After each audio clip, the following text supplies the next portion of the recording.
किए संभालिबो राज्य बीजेपी मंग बड़ी पड़ी जिबे कि मनमोहन। राज्य बीजेपी सभापति दौड़ आरंभ आगरे गोलक ओ मनमोहन। शीर्ष नेतृत्व खेली पारंती सरप्राइज कार्ड। राज्य बीजेपी खोजुछि नुआ सभापति। मनमोहन को स्थान रे किए आसिबे नुआ ना पुराना सभापति को रिपीट करी पुणी सभी को चकमा देव पद्म दल। राज्य बीजेपी सांगठनिक निर्वाचन को नहीं उष्मता बढ़ुवा बेले संभाव्य मुखिया नाम को नहीं कल्पना जल्पना आरंभ होइछि। आसंता 15 तारीख सुधा राज्य बीजेपी नुआ सभापति चयन नहीं कर्मी महल रे उत्साह देखा देछि। सभापति दौड़ पाई एकाधिक वरिष्ठ नेतांक नाम चर्चा रे रहिछि। वर्तमान राज्य सभापति मनमोहन सामल को समेत राज्य बीजेपी उपसभापति गोलक महापात्र विशेषरु राज्य साधारण संपादक शारदा प्रसन्न शतपथी प्रमुख दौड़े अछंती। तेबे सांप्रतिक राजनैतिक परिस्थिति रे मनमोहन को दल प्रति अवदान और दल को शासन क्षमता को आनिबारे भूमिका तांकु पुणी राज्य सभापति पाई सुजोग देई पारे बोली जोर धरिछि चर्चा। अन्य पक्षरे दीर्घ दिनर सांगठनिक अभिज्ञता और दलीय कार्यक्रम सुपरिचालन दक्षता गोलकंक पई महत्वपूर्ण साब्यस्त होई पारे।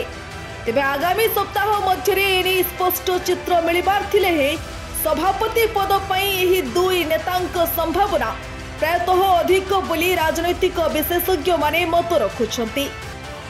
किंतु ए क्षेत्र में केंद्र नेतृत्व शेष मुहूर्त रे सरप्राइज कार्ड खेलिबा नै संभावना को भी एड़ाई दिया जाई न पारे।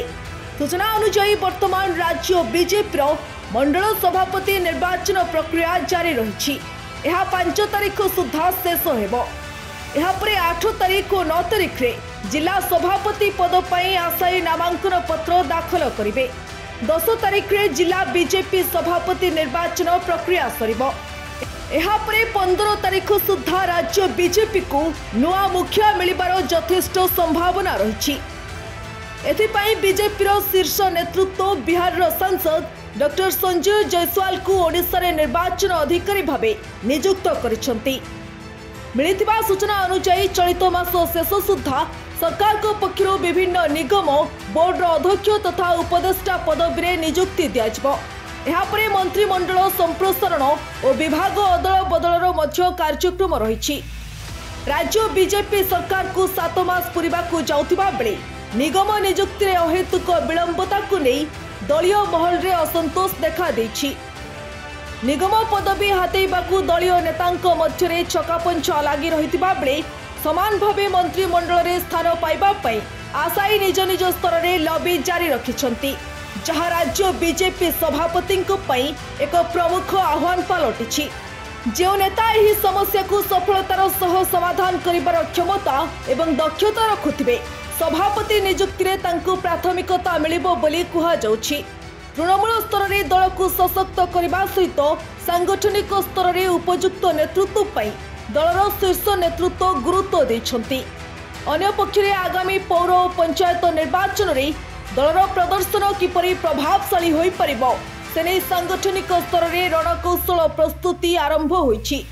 गत साधारण निर्वाचन रे दल मनमोहन को नेतृत्व रे बड़ सफलता पाइथिला।